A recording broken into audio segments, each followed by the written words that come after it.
Smoking causes cancer. Smoking kills. புகைப்பிடித்தல் புற்றுநோயை உண்டாக்கும் மற்றும் உயிரைக் கொல்லும்.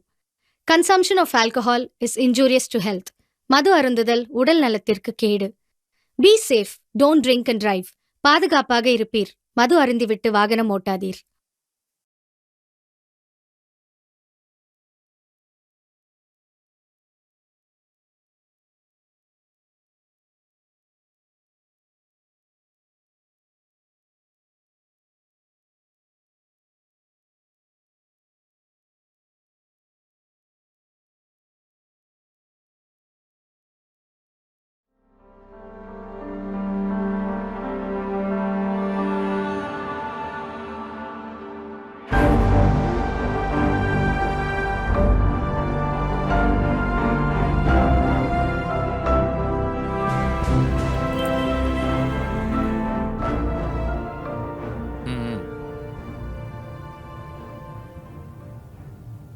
யா நிலையன், இது பாருங்க, இதை கொஸ்டின்ஸ் ப்ரிப்பேர் பண்ணிக்கோங்க. சி முதல்ல இவங்க யாரு? இவங்களெல்லாம் எதுக்கு இன்டர்வியூ எடுக்கணும்? என்ன ஆச்சு சேனல்ல? அவங்க வந்துட்டாங்க. என்னத்த சொல்றது? Hi, please sit. ஹாய். இந்த கொஸ்டின்ஸ் தானா? Yeah. சேஞ்சஸ் எதுவும் இல்லல? ஆஹா இல்ல. சேஞ்சஸ் இருக்கா? மேம் ஒரு தடவை மிரர் பார்க்குறீங்களா? இல்ல வேண்டாம்.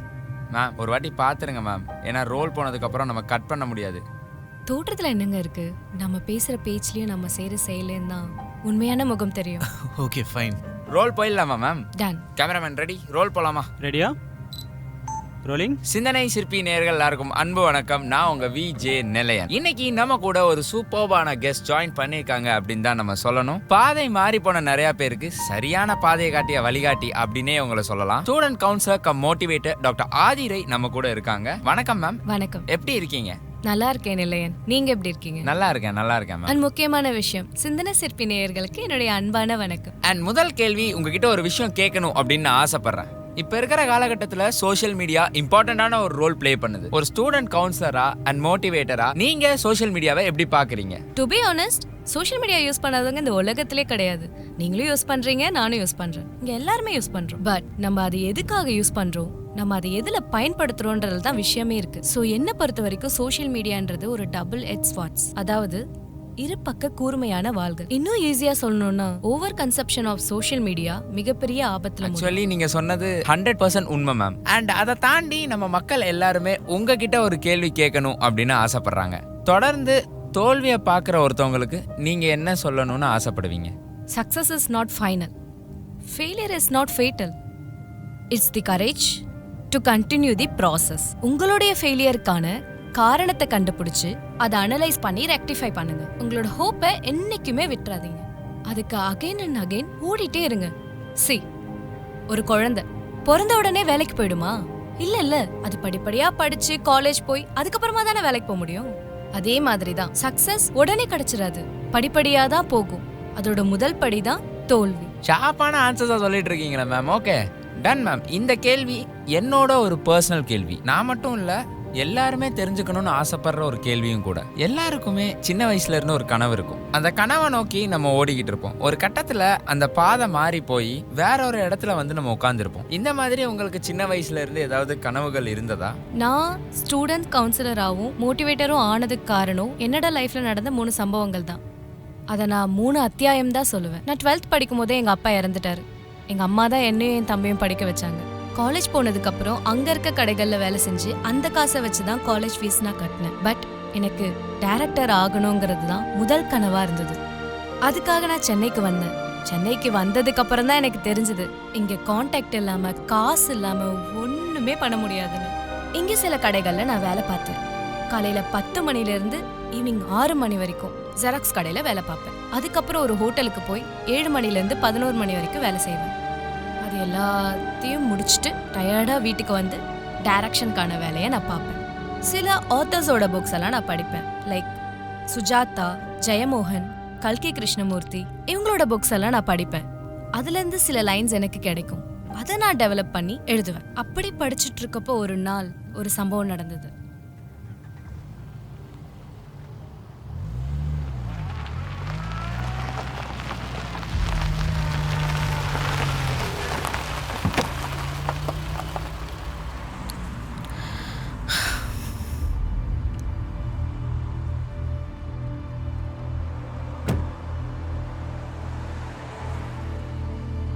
உனக்காக நான் 3 மாசமா வெயிட் பண்ணிட்டு இருக்கேன். ஆனா நீ என்ன கண்டுக்க கூட மாட்டேங்கிற. எத்தனை பொண்ணுங்க எப்படி சுத்துறாங்க தெரியுமா? எனக்கு யார் மேலே வரத ஃபீலிங்ஸ் ஓ மேல வந்துச்சு. என்ன மாதிரி ஒரு நல்ல பையன் கிடைப்பான இந்த ஜென்மத்துல? எல்லாரும் சொல்றது உண்மைதான் போல. இந்த பொண்ணுங்க உண்மையா லவ் பண்ற பசங்க பின்னாடி போகாம ஏமாத்துற பசங்க பின்னாடி தானே போவீங்க. இங்க பாருங்க, நீங்க ஃபர்ஸ்ட் டைம் வந்து என்கிட்ட பேசுறப்பவே நான் சொல்லிட்டேன் எனக்கு லவ்லலாம் இன்ட்ரெஸ்ட் இல்லைன்னு. அதையும் தாண்டி நீங்க 3 மாசம் வெயிட் பண்ணா அதுக்கு நான் எப்படி பொறுப்பாக முடியும்? அது மட்டும் இல்லாம உங்களோட நோக்கம் வேற, என்னோட நோக்கம் வேற. ப்ளீஸ் டிஸ்டர்ப் பண்ணாதீங்க.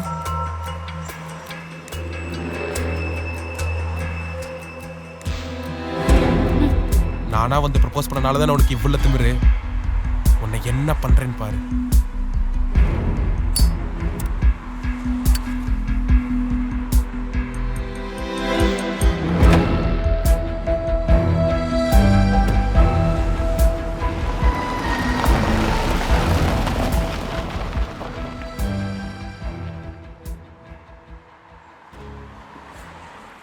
ஆதிரே, உன்னை ஒரு 8 மாசமா எனக்கு தெரியுமா? நான் பார்த்த வரைக்கும் அவன் நல்ல பையன் மாதிரி தான் தெரியறான். உண்மையா லவ் பண்ற மாதிரி தான் இருக்கு. அது மட்டும் இல்லாம நல்லா பெரிய எடுத்த பையனாவும் தெரியறான். இந்த பையனை லவ் பண்ணா நீ ஆசைப்பட்ட மாதிரி எல்லாமே நடக்கும். நீயும் சந்தோஷமா இருக்கலாம்ல. நல்ல சாய்ஸ் தானே. அப்புறம் உன் அம்மாவையும் தம்பியும் கூட நல்லா பாத்துக்க முடியும். இவனை ஏமா நீ வேணாம்னு சொல்ற? ஆபாச வீடியோ பணம் பறிப்பு வழக்கில் கைதான நாகர்கோவில் காசியின் ஜாமீன் மனு தள்ளுபடி செய்யப்பட்டிருக்கிறது. இடைக்கால ஜாமீன் வழங்கி உத்தரவிடக் கோரிய மனுவை சென்னை உயர்நீதிமன்ற பாத்தீங்களாக்கா ஊர்ல என்னெல்லாம் நடக்குதுன்னு? இதனால தான் நீ அவனை வேணான்னு சொல்றியா, இல்ல அவனும் இந்த மாதிரி பண்ணிடுவான்னு பயப்படுறியா? அக்கா நான் பயந்தெல்லாம் வேணான்னு சொல்லக்கா. முன்னெச்சரிக்கையா இருக்கணும்னு நினைச்சுதான் வேணான்னு சொன்னேன். நம்ம எப்பவுமே ஒரு விஷயம் நடக்கும்போது ஒரே கோணத்துல தான் பாக்குறோம். அதனாலதான் முடிவுகளை சீக்கிரமா எடுக்கிறோம். ஒரு விஷயத்த எல்லா கோணத்திலையும் பார்த்து தான் முடிவு எடுக்கணும். அது மட்டும் இல்லாம நீங்க சொன்ன மாதிரி நான் உன்னை லவ் பண்ணி கல்யாணம் பண்ணி ஒருவேளை நான் ஆசைப்பட்ட எதுவுமே அவனால பண்ண முடியாம போய் இந்த மாதிரி ஏதாவது சம்பவம் நடந்துச்சுன்னா, நான் சென்னை வந்தது கஷ்டப்படுறது டைரக்டர் ஆகிட்டு செட்டில் ஆகணும்னு தான். செட்டில் ஆகிட்டு டைரக்டர் ஆகிறதுக்கு இல்லை. நீ சொல்றதும் சரிதாம்மா. இந்த உலகத்துல யாரையும் நம்ப முடியாத. அதுவும் இப்ப இருக்கிற காலகட்டத்துல எல்லாரையும் நம்பணும், அதே சமயத்துல எல்லாரையும் சந்தேகமும் படணும். ஏன்னா இந்த ஊர் அப்படி மாறி போய் கிடக்க. உன் நல்ல மனசுக்கு எல்லாம் நல்லதா தான் நடக்கும். அக்கா எனக்கு டைம் ஆயிடுச்சு, நீங்க கணக்கு பாத்துக்கிறீங்களா? நான் கிளம்புறேன். சரிம்மா, பாத்துக்கோங்க. தேங்க்ஸ். ஓகே.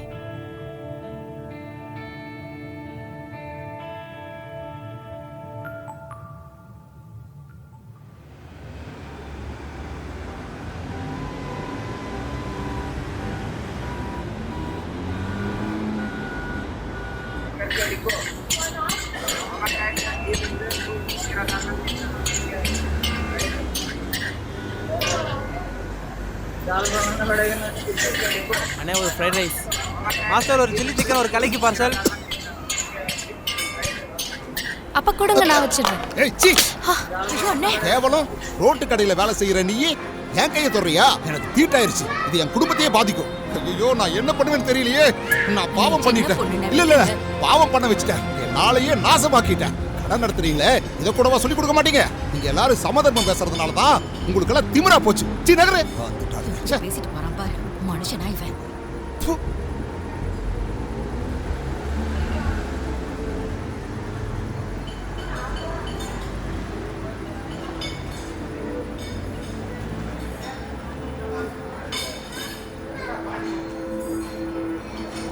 ஆதிரே சாப்பிடுமா. அதை விடுமா, அதை பத்தி யோசிக்காத. இந்த சமூகமே இப்படிதான். நாம சமைக்கிற சாப்பாடை சாப்பிடுவாங்க, நம்ம கையால தண்ணி வாங்கி குடிப்பாங்க, நம்மளை அடிச்சு காசு கூட வாங்குவாங்க, ஓட்டுக்காக நம்ம வீட்டு வாசல்ல கூட வந்து நிப்பாங்க. அப்பெல்லாம் இவங்களுக்கு தெரியாத இந்த தீட்டு தெரியாம நம்ம கை அவங்க மேல பட்டாலோ இல்ல அவங்கள பத்தி நாம ஏதாவது பேசினாலோ தீட்டாயிடும். விடு, ரொம்ப போட்டு குழப்பிக்காத. இவனுங்களும் மாற மாட்டாங்க, நம்மளையும் மாற விட மாட்டாங்க. நீ இதையெல்லாம் பெருசா எடுத்துக்காதமா, சாப்பிடுமா.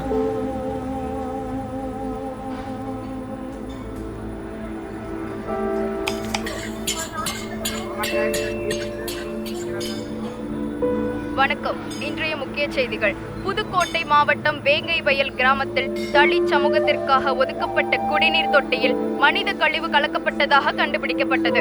இதனால் 170 குழந்தைகள் உடல்நலக் குறைவால் மருத்துவமனையில் அனுமதிக்கப்பட்டனர். விசாரணையில் உயர் சாதியினரும் தலித் சமூகத்தினர் நடத்தும் உணவகங்களில் உண்பதை கடைபிடித்திருந்தாலும் அவர்களுடன் நீர் பகிர மறுத்ததின் விளைவாக இந்த கொடூர சம்பவம் நடந்திருக்கலாம் என சமூக ஆர்வலர்கள் கூறுகின்றனர்.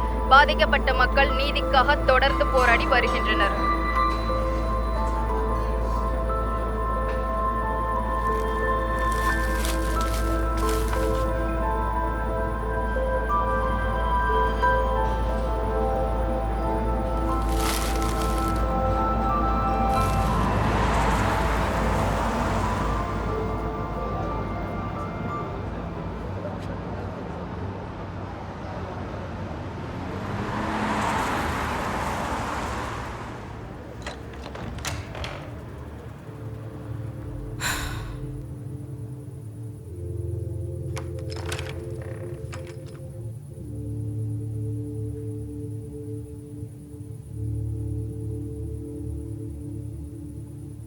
ஆதிரா, நாளைக்கு ரொம்ப முக்கியமான நாள்.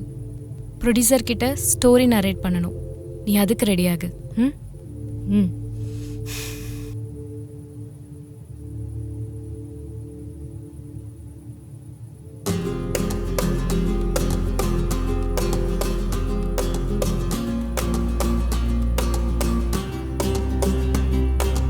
இந்த சமுதாயத்தில் மற்றவங்களோட ஆசையை நிறைவேற்றினாதான் நம்மளோட ஆசை நிறைவேறும்.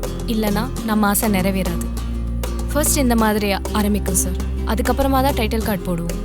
ஸோ பேசிக்காக இதில் வர பொண்ணோட கேரக்டர் எப்படி இருக்கும்னா, ஒரு வில்லேஜ் கேர்ள் தான். இவளுக்கு சிட்டி பற்றி ஒன்றுமே தெரியாது. இது வரைக்கும் எக்ஸ்பீரியன்ஸ் பண்ணதில்லை, கேட்டது கூட இல்லை.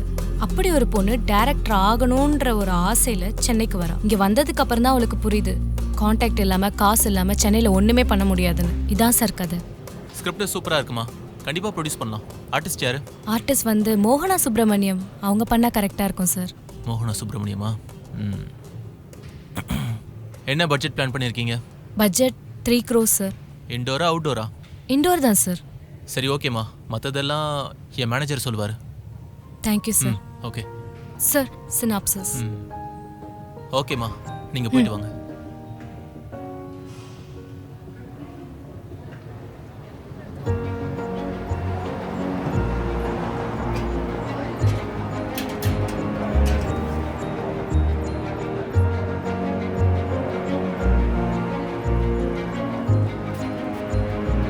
இத்தனை நாள் நம்ம கண்ட கனவு இன்னைக்கு நினைவாகுது. அம்மா கிட்ட ஃபோன் பண்ணி சொல்லலாமா? இல்லை இல்லை, வேணாம். ஃபைனல் கன்ஃபர்மேஷன் ஆகட்டும், அப்போ சொல்லிக்கலாம். அப்போ தான் சர்ப்ரைஸாக இருக்கும். அண்ணா அண்ணா, ஆட்டோ அண்ணா, உங்களை தான். இங்கே வாங்க.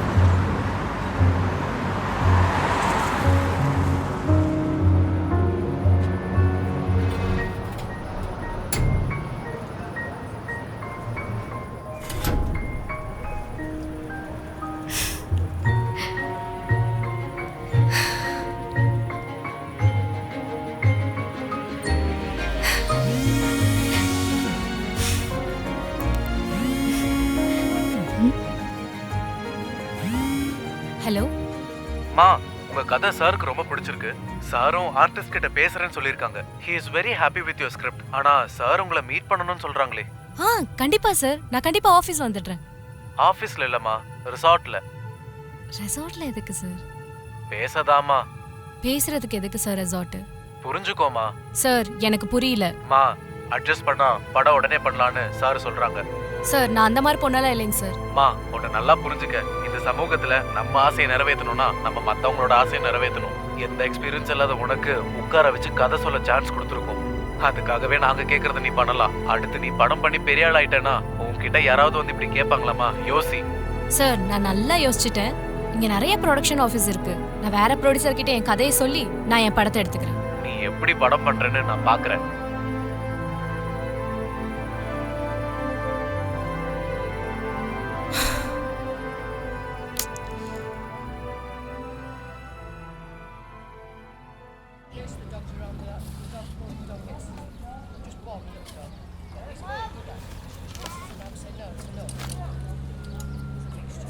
ஐயோ டைம் ஆச்சு.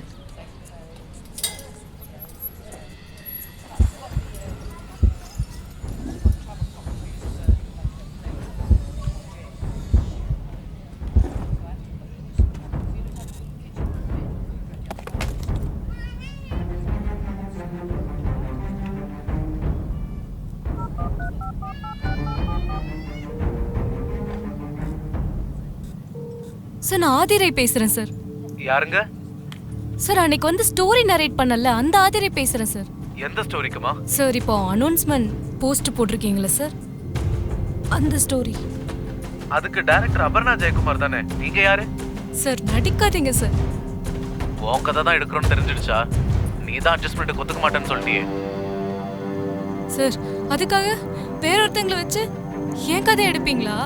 இதுக்காக போலீஸ் கிட்ட போவேன், முடிஞ்சா கோர்ட்டுக்கு கூட போவேன். ஓ அப்படியா? ரைட்டு, போலீஸ் ஸ்டேஷனுக்கு போ, கோர்ட்டுக்கு போ. ஏன் நீ ரைட்டர்ஸ் அசோசியேஷன் போனாலே ஒன்றும் பண்ண முடியாது, ஏன்னா அங்கேயும் நமக்கு ஆளுங்க இருக்காங்க. நீ எங்க மேல ஃபேக் ரேப் கேஸ் போடுவேன்னு பிளாக்மெயில் பண்றதா நீ போய் சொல்றதுக்கு முன்னாடி நாங்க அங்க கால் பண்ணி சொல்லிடுவோம். வந்துட்டாங்க ஊர்ல இருந்து எம்என்சி அழிக்க. நம்ம சொல்ற எதையும் இவங்க பண்ண மாட்டாங்களாம், ஆனா இவங்க சொல்ற எல்லாத்தையும் நம்ம பண்ணணுமா? போய் உன்னால என்ன பண்ண முடியுமோ அதை பண்ணுப்போ.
இந்த சொசைட்டில நாய்களுக்கு இருக்க அக்கறை கூட மனுஷங்களுக்கு இல்ல. என்ன சமுதாயம் இது? ஒரு பொண்ணு முன்னேறவே கூடாதுல்ல? அவரே முன்னேற அடி எடுத்து வச்சாலும் அவளை அடிச்சு கீழே தள்ளிடுவீங்கல்ல. ஒருத்தர் என்னடானா நோ சொன்னதுக்கு உன்னை என்ன பண்ற பாருன்னு மிரட்டிட்டு போறான். இன்னொருத்த என்னடானா உதவி பண்ணதுக்கு தீட்டு பாவம்னு சொல்லி அறையிறான். இதெல்லாம் கூட பரவாயில்ல, ஃபீல்டுல இருக்க மிகப்பெரிய ப்ரொடியூசர் டேலண்ட்ஸ்க்காக வாய்ப்பு கொடுக்கறேன்னு சொல்லிட்டு அதே டேலண்ட்ஸை படுக்க கூப்பிடுறான். இல்ல என்னால முடியாதுன்னு சொன்னா என்னோட கதையை வேற ஒரு டைரக்டர் வச்சு எடுக்கிறான். அதை கேட்க போனா என் குடும்ப வரைக்கும் இழுத்து என்ன மிரட்டுறான்.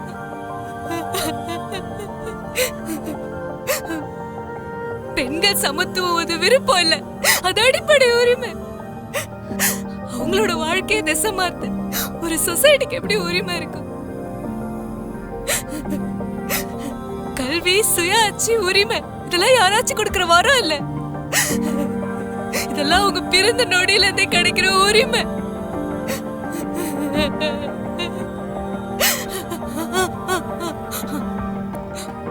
பெரியார் சொன்ன மாதிரி பெண்களை தடுக்கிற சமுதாயம் ஒரு நாள் அழியும்.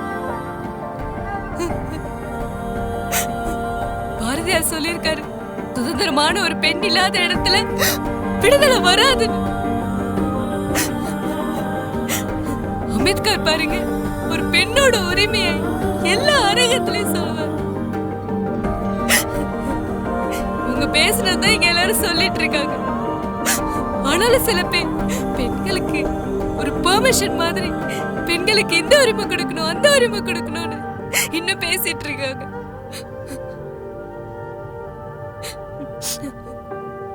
இல்ல நான் கேக்குறேன், நீங்க யாரும் முதல்ல நாங்க இப்படிதான் இருக்கணும் முடிவு பண்றதுக்கு?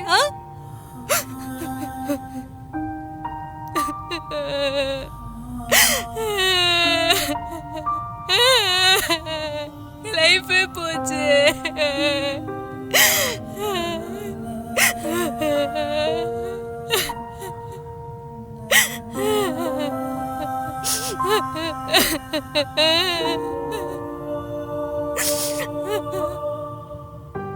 மேம் டு பி ஃப்ராங்க் உங்கள் கதையை கேட்கறதுக்கு முன்னாடி ஷோ ப்ரொடியூசர்கிட்டே நான் அதை தான் கேட்டேன். யார் இவங்க, யாருன்னே தெரியாதவங்கலாம் இன்டர்வியூ எடுக்க சொல்கிறாங்களே, அப்படிதான் என்னோட மைண்ட் செட் இருந்தது. ஆனால் உங்கள் கதை கேட்டதுக்கப்புறம் தான் ஒரு விஷயம், ஒரு ஸ்பார்க் என் மைண்டில் வந்தது. ஏன்னா நம்ம எல்லாருமே இந்த சமூகத்தில் திரையில் தெரிகிறவங்கள தான் பிரபலமாக கொண்டாடுறோம். ஆனால் அதை தாண்டி நிறையா ஃபீல்டில் நிறையா நல்ல விஷயங்கள் பண்ணவங்க தொடர்ந்து வந்துக்கிட்டே தான் இருக்காங்க. ஆனால் அவங்கள பற்றி நம்ம தெரிஞ்சுக்கிறதே கிடையாது. இப்போ நீங்கள் இந்த கதையை சொன்னதுக்கப்புறம் நீங்கள் எனக்கு ஒரு மிகப்பெரிய ஸ்டாராக தான் மேம் தெரியுறீங்க. Thank you so much for coming. நான் ஒரு விஷயம் உங்ககிட்ட கேட்கணும்னு ஆசைப்பட்றேன் மேம். ஓகே, உங்களால் டைரக்டர் ஆக முடியல, உங்கள் லைஃப்பில் எவ்வளோ விஷயங்கள் நடந்திருக்கு. பட் இருந்தாலும் ஸ்டூடெண்ட் கவுன்சிலர் அண்ட் மோட்டிவேட்டர் ஆகலாம் அப்படிங்கிறத எந்த பாயிண்ட்ல நீங்கள் முடிவு பண்ணீங்க? நான் ஒரு டைரக்டர் ஆகி நல்ல கதைகள் மூலயமா இந்த சமூகத்தை திருத்தணும்னு நினைச்சேன். இப்போ என் பேச்சு மூலயமா திருத்திட்டு இருக்கேன். இங்க தப்ப தெரிஞ்சு பண்றவங்களை விட தப்புல தள்ளி விடப்படுறவங்க தான் அதிகமா இருக்காங்க. அவங்க ஒரு நாள் அதை ரியலைஸ் பண்ணி அதை விட்டு வெளியே வரணும்னு நினைக்கும் போது கூட இந்த உலகம் அவங்கள வாழவே விடாது. அவங்கள திருத்துறது தான் பெரிய டாஸ்கே. அப்படிப்பட்டவங்கள திருத்தி அதுல இருந்து வெளியே கொண்டு வர்றது இருக்கு பாத்தீங்களா, அதுல கிடைக்கிற சந்தோஷமும் மன நிம்மதியும் எனக்கு எந்த வேலையிலுமே ஈடுகட்டாது. ரியலி ஒரு கூஸ்பம்ஸாக தான் இருக்கு. இறுதியா இந்த சமூகத்துக்கு நீங்க இந்த இன்டர்வியூல என்ன சொல்லணும்னு ஆசைப்படுறீங்க மேம்? நான் ஒரு விஷயம் சொல்லணும்னு நினைக்கிறேன். சரியா தப்போ பேசிடுங்க. நீங்க பயந்து பேசாம இருந்தீங்கன்னா இங்க நடக்கிற எல்லா தப்பையும் உங்க தலை மேல போட்டுருவானுங்க. அதனால எப்பவுமே தைரியமா பேசுங்க. இன்னொரு விஷயம் நான் உங்ககிட்ட கேட்கணும்னு நினைக்கிறேன். பெரியார், பாரதியார், அம்பேத்கர் இவங்க எல்லாரையும் நம்ம மதிக்கிறோம், வணங்குறோம். அதே மாதிரி இன்னும் சில தலைவர்கள் சொன்ன விஷயங்களை பத்தி நம்ம பேசுறோம். ஆனா அவங்க சொன்ன விஷயங்கள்லாம் நம்ம ஃபாலோ பண்றோமா, இல்ல நீங்க ஃபாலோ பண்றீங்களா? இத பத்தி கொஞ்சம் யோசிச்சு பாருங்க. நம்ம சமுதாயம் எங்க போயிட்டு இருக்குன்னு உங்களுக்கு தெரியும்.